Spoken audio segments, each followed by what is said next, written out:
Hello ladies and gentlemen of the YouTube world. Recently I've been asked to make a few cutting boards out of mahogany and they had to be 1/2 inch thick. So I decided to go ahead and find some 5/4 boards, and I was like, well, I'll just rip them down. I don't have a bandsaw. Wish I would. I'm sure everybody wishes they had bandsaws. So I have my table saw, so I figured I'd be able to raise the blade up and just rip it that way. Except there is one problem. The boards had to be 1/2 inch thick, and that's a problem with my table saw.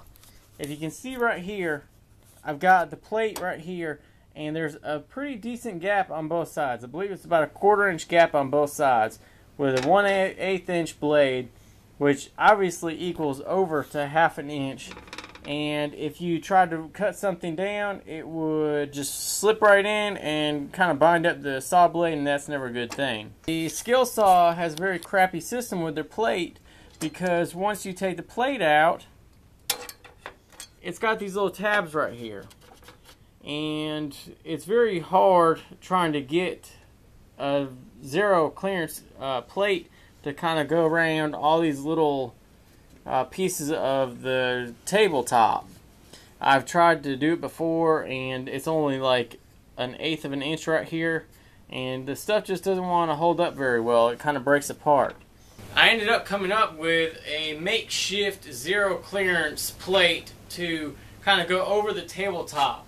What had to happen was I was going to slide my fence down to 1/2 inch, and I locked it in.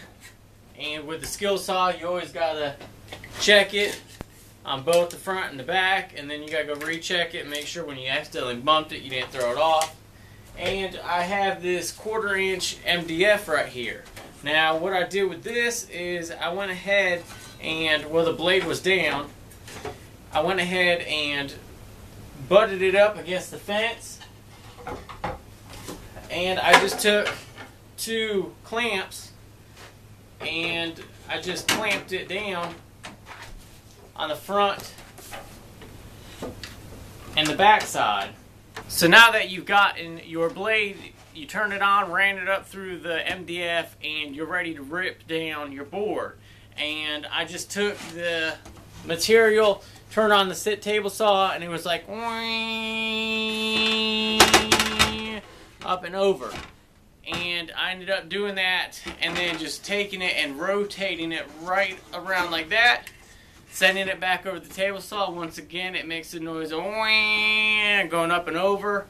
And if you can tell that when I did it, that my blade isn't tall enough to cut all the way through 1/2 and 1/2.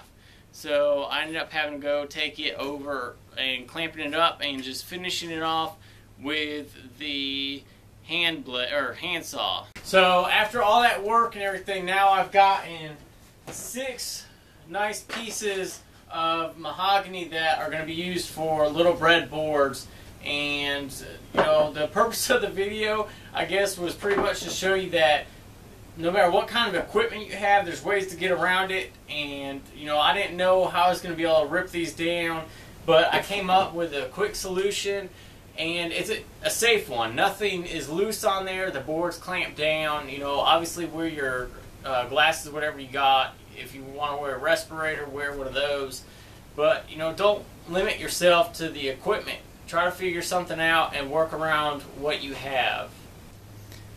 And as always, go ahead and hit that thumbs up button. Make sure you like the video and share it around to all your social networks wherever you are at on the internet. And if you haven't subscribed yet, go ahead and hit that subscribe button for more woodworking and blacksmithing videos. Hopefully more blacksmithing videos upcoming after the holiday season, because it's cold outside, so that'll be good to get out to the forge around the fire. So we'll see you guys on the next video.